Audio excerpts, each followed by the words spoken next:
two biggest challenges we're facing today are our borders and also the climate crisis. Travellers are looking for a smooth, enjoyable experience. And they want it to be easy and seamless. So that's passing through the borders with as little stress as possible and as little process as possible. They're really looking for something that's reliable, that's convenient.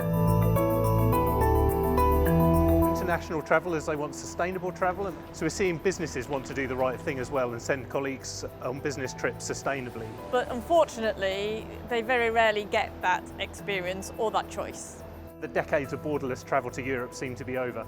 People are used to travelling into a borderless Europe, which has gradually changed over the last 3 or 4 years post-Brexit. It's going to change again. There will be new processing requirements. New processes and checks coming in, like the Schengen entry-exit system that will come in sometime in 2024. The EU are digitising their border, which means that there's a lot of pre-registration for all UK citizens before they enter the EU. So we're seeing air travel become more expensive as well. You have to go out of the city to get to the airport.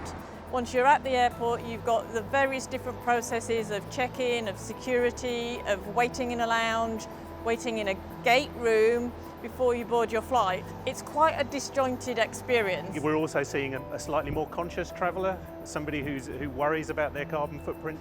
We know that flying is not as environmentally friendly as travelling by train. They're burning fossil fuels for a start and they're putting them high in the atmosphere, which causes quite a lot of harm to the environment. All of that adds to the anxiety and the stress of travelling. We're here in St Pancras Station that was originally opened in 1868. So whenever I walk in here, as an engineer, I look up and I'm always amazed at the engineering achievement. In 1868, when it was opened, it was the largest single-span roof that had ever been built. So it was a technological marvel of its age, and it's proof of the economic prosperity that engineering and technology can bring. Can we repeat that today? Can it be smooth, seamless and sustainable? And when I look up at this roof, I'm optimistic and I know that we can. So HS1 is the green gateway to Europe. We provide the infrastructure, the rails underneath the trains. Eurostar, one of our customers, provide the trains that passengers travel on.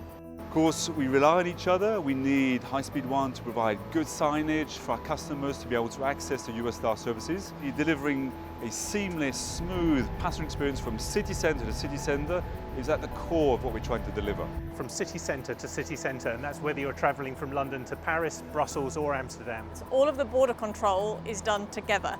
So when you leave St Pancras, you have technically left the UK and are entering France.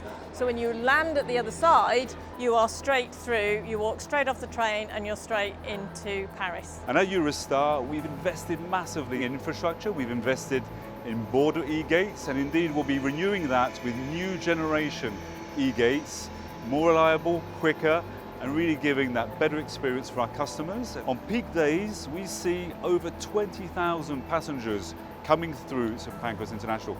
We process up to 2,000 passengers per hour. So today we have a customer promise of 15 minutes for our business premier traveller. We call ourselves the Green Gateway because we are more environmentally friendly. So it's green because our railway runs on electricity.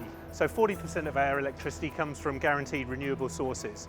The other 60% is a mix that we get from the national grid. And yes, there's a bit of nuclear in there, there's a bit of gas, but it's predominantly renewables in that mix as well.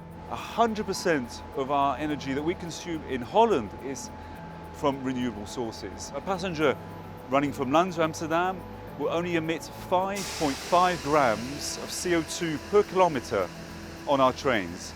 Now you compare that to travelling by airline, where the average is around about 140 grams per kilometre of CO2.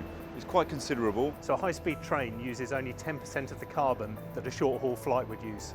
So that 10% means that over the course of the year we take out 750,000 tonnes of carbon out of the atmosphere, and that's the equivalent to about 60,000 passenger journeys by air. So we're not just an international railway, we also provide high-speed rail services down into Kent.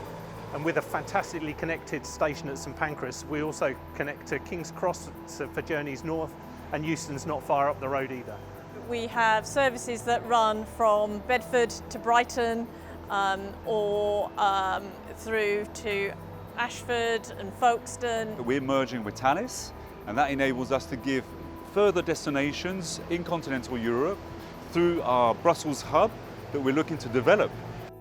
We are a big believer in hub connectivity. Yes, I think travel can be sustainable and a much better experience. Well, this is the green gateway to Europe. So the UK could be the ground zero for green travel. So we were the first in the world to build railways, and we've got an amazing railway heritage.